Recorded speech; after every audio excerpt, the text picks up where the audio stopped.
Last season, there was a rocket ship attached to her back, and she skyrocketed to another level of popularity. The brawl that we all know, the J.C. Sheldon headlock, I can't let you get close, Chael Sonnen moment. Sophie Cunningham instantly, jersey sold out. Go ahead and watch that moment one more time. Sophie Cunningham's announcement might just be the first domino to fall that signals the end of the road for Unrivaled. And it's not because she is the most famous player in women's basketball, but it's all about who she brings to the table. We're talking about the casual fan, the person who doesn't keep up with every single WNBA trade, but knows Sophie's name instantly from that J.C. Sheldon headlock incident that absolutely blew up last season. Project B just made its first acquisition that has people from outside the diehard basketball world asking, hey, where can I actually see this league? Now that is a huge issue for Napheesa Collier and Breanna Stewart, because their little 3-on-3 project just got completely outmaneuvered in the competition for talent in the most public way you can imagine. Power. You had Nneka Ogwumike. You had Alyssa Thomas. You had Jonquel Jones. Who? Jonquel. You had Jewel Lloyd, Camila Cardoso, Janelle Saloon, Kelsey Mitchell, Lee Mang, and now you have Sophie, the trophy. Before bringing Sophie on board, Project B had put together a lineup that seemed really strong, at least on paper. You had Nneka Ogwumike, who was the 2016 MVP, and is the current president of the Players Union. There was Alyssa Thomas, the forward who does a bit of everything, Jewel Lloyd, fresh off a great playoff performance, Kelsey Mitchell, who came in 5th for MVP voting in 2025, the rookie center Camila Cardoso, and even the former MVP, Jonquel Jones. But here is the stone-cold truth about trying to start a league in 2025. It's not about having the absolute best athletes. It's about having the most well-known athletes. And until Sophie Cunningham put her name on that contract on November 27th, Project B was missing someone who could actually get casual fans to pay attention. They had a ton of talent for sure, but they were lacking the kind of star power that gets you clicks, views, and blows up on social media. Video. Guys, I'm so excited to announce that I'm actually joining Project B's athlete roster. I'm so thrilled for it. It is giving women's basketball a platform that is much deserving, not only here in the United States, but across the world. So come on this journey with us. Guys, You have to notice how these announcements all sound almost exactly the same. Kelsey Mitchell went on about expanding the game across the globe. Sophie is using nearly identical phrasing, talking about how women's basketball is exploding and she wants to take it worldwide. Look, this is no accident. Project B is giving these players a script to read, and it's clear they are all following the same playbook. But check this out. That corporate speak actually tells us something really critical about Project B's game plan. They are not trying to sell this as a replacement for the WNBA. Instead, they are positioning it as just another opportunity for women to play basketball. And that's a brilliant move because it makes it much more difficult for the WNBA to try and spin them as the bad guys who are just trying to steal away all their players. Project B, their season runs with Unrivaled. The same time of year, Project B starts earlier, finishes a little later. Unrivaled runs in the middle of that. If you are in Project B, there is no way, shape, or form you are taking part in Unrivaled. Okay, this is where the schedule becomes the most important piece of the puzzle. Project B is set to run from November all the way to April. Unrivaled is scheduled for January through March. The WNBA season, as you know, usually goes from May to October. So, if you decide to sign with Project B, it's physically impossible for you to play in Unrivaled. The timelines are in direct conflict. Sophie Cunningham officially picked a side, and the side she picked was the league, giving her more than $2 million a year in salary, plus a stake in the company, over the one that was offering six-figure paychecks to play 3-on-3 in a high school gymnasium in Miami. When you lay it out like that, it's not even a competition. But the fallout from this decision goes far beyond just what's in Sophie's bank account. She was one of the more popular WNBA players before Caitlin Clark joined the league. She was one of the more popular WNBA players before she joined the Indiana Fever last season. Last season, she hit another level. Last season, there was a rocket ship attached to her back, and she skyrocketed to another level of popularity. The brawl that we all know, the JC Sheldon headlock, I can't let you get close, Chael Sonnen moment. Sophie Cunningham instantly, jersey sold out. Followers rose to the roof. TikTok rose to the roof. So let's break down exactly what went down with Sophie Cunningham in 2024 that makes her such a hot commodity. She ended up tearing her MCL back in August during her debut season playing for the Indiana Fever. But before she got hurt, she had already turned into one of the most buzzed-about players in the entire league. It wasn't because of her numbers, even though she is a dependable three-point threat. It was all due to her attitude and her readiness to get physical on the court. The one incident that changed the game for her took place when they played the Connecticut Sun. JC Sheldon got Sophie into a headlock while they were both fighting for a loose ball. Sophie's response to it, the clip going viral, and the "I can't let you get close" memes that came after, it was a whirlwind. Her jerseys were sold out in a matter of hours. Her social media numbers went through the roof. Her TikTok account just exploded.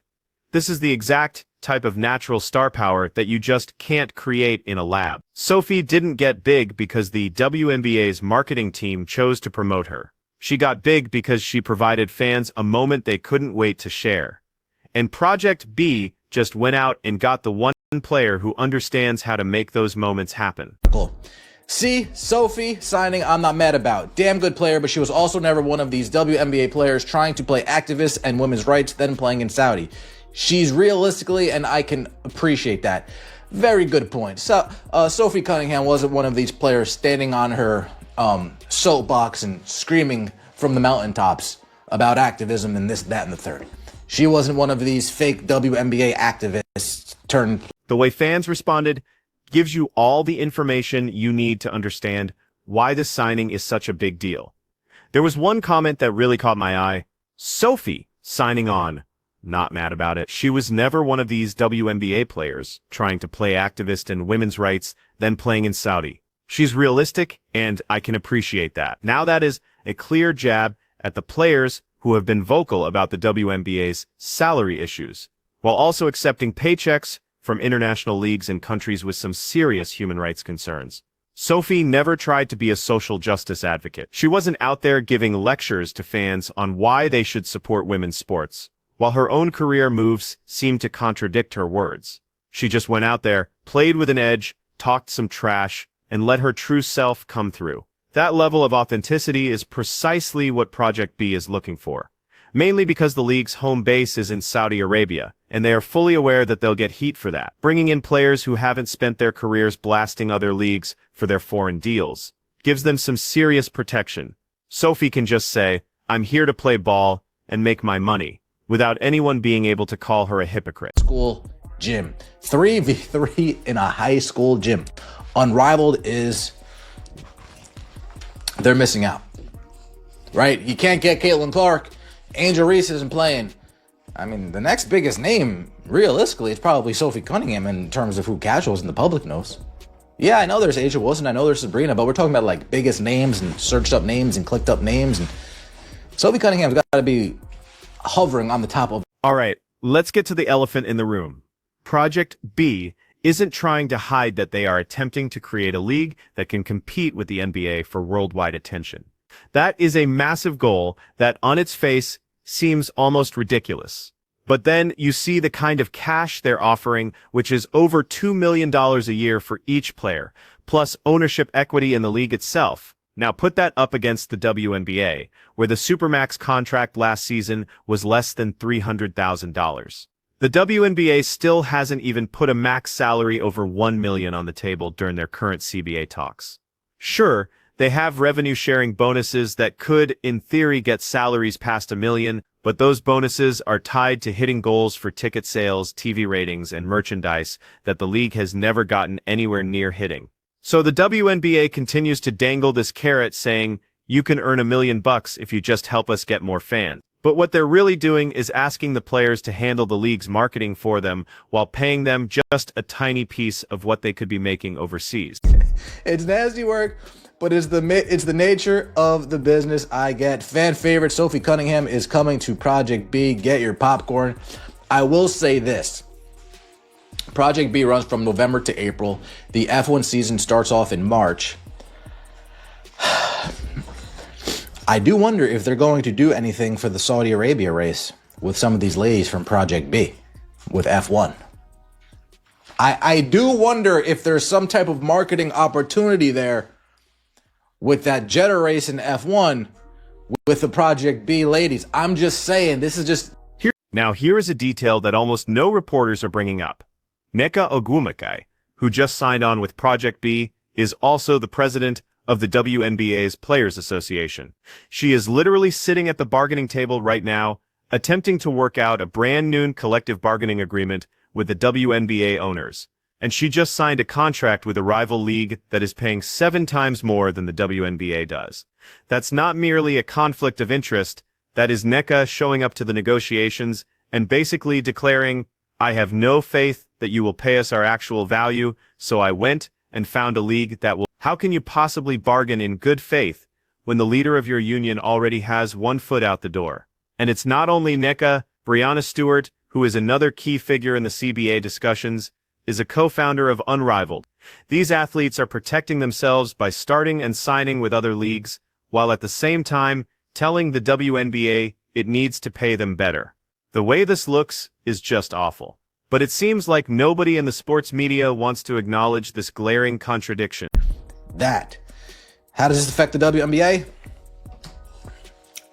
Realistically, it only affects the WNBA if there's a lockout. Realistically. Not a lockout. If players are saying, I'd much rather play in Project B and make the millions than play in the WNBA. Right? Not a lockout.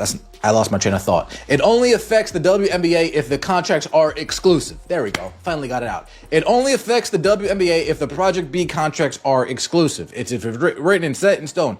If you play Project B, if the WNBA is back... Let's discuss what Project B is actually offering here. It's much more than just basketball. They're selling a ticket into a market that American sports organizations have been desperate to get into for years. Saudi Arabia is pouring billions and billions of dollars into sports, and it's all part of their Vision 2030 plan to shift their economy away from its dependence on oil. They've already launched LIV Golf, which lured away some of the biggest names from the PGA Tour with guaranteed deals in the hundreds of millions. They are now hosting Formula One events. They are purchasing soccer teams. They are creating a sports world from the ground up that is meant to go head-to-head with Europe and North America. And their next target is women's basketball. This is not some charity case or a simple PR move. They see it as a serious league that can pull in the best of the best. The cash they're putting up isn't only to pay the athletes, it's a huge declaration that they mean business and are trying to build something that will be around for a long time. The league is currently calling itself Project B. It plans to launch next fall with men's and women's 5-on-5 basketball. The women's players it has signed so far are big names getting big salaries that could shake up women's basketball across the globe. The league planned November to April schedule conflicts with Unrivaled and European leagues, but not the WNBA. Project B is luring players with what Front Office Sports reported annual salaries over $2 million. The WNBA Supermax last year paid under $300,000, and the league has still not offered players a max salary over $1 million in its ongoing and contentious labor negotiations. Well, not technically, but there are incentives via rev sharing that if the players hit, they will be getting over $1 million. They just never hit those incentives to get the rev sharing that they are asking for. The massive question that's on everybody's mind is if Project B has a shot at landing Caitlin Clark. Because look, if they manage to get Caitlin, this whole thing transforms from a curious side project into a real legitimate danger to the WNBA's spot at the top. Yahoo Sports published a piece that laid out a theory that signing Sophie Cunningham is actually a calculated move to make Project B look more attractive to Caitlin. The reasoning goes like this. Caitlin and Sophie were teammates on the Indiana Fever. They built a strong connection both on the court and off. Sophie is that type of veteran that younger stars are drawn to because she's down-to-earth, genuine, and she doesn't act like she's above it all. If Project B can fill out its roster with players that Caitlin would genuinely enjoy playing alongside, that becomes a way more compelling sales pitch than just throwing a pile of cash at her. But there is a major flaw in this plan. Caitlin Clark is not in a position where she needs the money like so many other WNBA players are. She's already pulling in tens of millions of dollars from endorsement deals with huge brands like Nike, State Farm, and Gatorade. Her actual WNBA paycheck is practically pocket change compared to her total earnings. What Caitlin really needs is to secure her legacy, and you just don't create a basketball legacy by ditching the WNBA to join a new league in Saudi Arabia, no matter how much they're willing to pay. They need to reach to go get that. It's not really that tough. The players are also receiving equity in the new league, as an increasingly common in emerging leagues.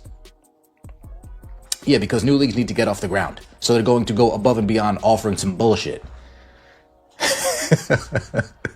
Of course, although Nneka Ogwumike, Alyssa Thomas, Jonquel Jones, Jonquel Jones, Jewel Lloyd, Sophie Cunningham, Camila Cardoso, Lee Meng, Janelle Saloon, and Kelsey Mitchell. Ogwumike, Thomas, Jones, and Mitchell are blue chip WNBA stars. Okay, so let's break down how this impacts Unrivaled, because this is the part that gets really juicy. Breanna Stewart and Nafisa Collier created Unrivaled as a means to keep the top NBA talent here in the United States during the offseason, instead of them having to go play overseas. The idea was straightforward. Come play 3-on-3 basketball in Miami, pull in a 6-figure salary for just 2 months of your time, and you can skip the long lifts to Turkey or China just to make ends meet. On paper, it's a solid concept, but Project B just came along and exposed the critical weakness in Unrivaled's entire business plan. If you're going to convince players to stick around in the US during their time off, you have to offer them pay that's competitive with what they could get abroad. And Unrivaled's 6-figure paychecks are not even in the same universe as Project B's $2 million contracts. Unrivaled has managed to sign some major talent. They have Aja Wilson, Sabrina Ionesco, Breanna Stewart, and Nafisa Collier. But they don't have Caitlin Clark, who turned down their offer. They don't have Angel Reese, who is out with an injury. And now they're starting to lose players like Sophie Cunningham to Project B before Unrivaled has even had its first game. Reporters and journalists leave out. I have not seen anybody report the clear conflict of interest that's going on within negotiations between with the CBA, between the players and the owners, between Ogwumike and the owners, between Fee and Bree and the owners. I have yet to see anybody point out the blatant conflict of interest. But they'll fluff this shit up, though, right? They'll fluff it up. The league announced Mitchell on November 24th. She broke out in 2025, leading the Fever on a long playoff run despite an injury to Caitlin Clark. She finished 5th in MVP voting. Lloyd, blah, blah, blah. Jones, blah, blah, blah. Cunningham tore her MCL in August in her first season with the Indiana Fever and is, like most WNBA veterans, a free. And here is the angle that nobody seems to be discussing. Sophie Cunningham, just like a lot of WNBA veterans, is actually a free agent at this moment. Her deal with the Indiana Fever is up, and she's in the process of working on a new one. But think about what could happen if the WNBA ends up in a lockout because they can't come to terms on the new CBA. That is not just a wild guess, it's a real possibility. The current CBA is about to expire, and the talks have been extremely heated. The players are pushing for bigger salaries, a better cut of the revenue, and safer working environments. The owners are pushing back, claiming the league just doesn't make enough money to support those kinds of demands. If a deal isn't reached, the 2025 WNBA season could be put on hold or even scrapped completely. And if that scenario plays out, Project B starts looking a whole lot better to a whole lot more players. Because all of a sudden, it isn't a choice between the WNBA and Project B. It's about having somewhere to play professional basketball and collect a paycheck while the WNBA figures out its labor problem. Project B could then swoop in and present itself as the savior of women's basketball by giving players a place to go when their main league has closed its doors. But here's what makes Sophie Cunningham's move so incredibly important for the future of the sport. She is part of a new wave of WNBA athletes who don't feel any deep-seated loyalty to the organization that drafted them. She's not from the old school that remembers a time when the WNBA was the only game in town for American women wanting to play pro ball in their own country. Sophie entered a league where playing overseas was already a common and lucrative path. She saw veterans earn more playing in places like Turkey, Russia, and China than they ever did in the WNBA. She witnessed the league's constant difficulties in promoting its own stars. She found out firsthand how the WNBA's pay scale forces even all-star level players to pick between financial stability and staying in the US all year. And now, she's seeing brand new leagues pop up with salary offers that make the WNBA's pay look like a joke. Project B is offering over $2 million a year. Unrivaled is offering 6 figures for just 2 months of. In the meantime, the WNBA is still debating whether it should offer max deals that go over $1 million, with the bulk of that money tied to revenue goals that the players have never even come close to reaching. From where Sophie is standing, this move isn't about stabbing the WNBA in the back. It's simply a smart, logical business move. She is 28 years old, fresh off an MCL tier, she's a free agent without a guaranteed contract, and an organization just offered her life-changing money to play ball for 6 months in Saudi Arabia. The fact that she jumped at the chance, and the reality that she announced it with total excitement and zero apology, tells you everything you need to know about who holds the power in women's basketball right now. The power is not with the WNBA, it's with the players who now have choices. So let's get into what this does to the WNBA's position at the negotiating table. The league has been working with the idea that they are the top-tier destination for women's basketball, and that this belief gives them all the leverage in CBA talk. They've been able to tell players, you want more money? Prove you can pack arenas and drive revenue. But Project B just completely called their bluff. Because now athletes can respond, you're not going to pay us what we're worth? That's fine, we will just go play for an organization that will. And just like that, the WNBA is no longer negotiating from a place of power. They are now bargaining against the hard truth that their athletes have real alternatives that pay so much better. This is a nightmare for the WNBA because of the timing. The current CBA is running out just as Project B is getting started. If the WNBA can't make a deal with the union and the season is delayed, Project B instantly becomes the go-to choice for dozens of players looking for a place to play. And after those players get a taste of what it's like to earn $2 million for half a year of work, how many of them do you think will be eager to return to the WNBA for $300,000? The WNBA owners have to be looking at this whole situation and realizing they are in deep, deep trouble because they cannot go toe-to-toe with Project B on salary. The WNBA simply isn't profitable enough to afford paying its players $2 million a year. The league has never consistently made a profit, and it depends on money from the NBA just to keep the lights on.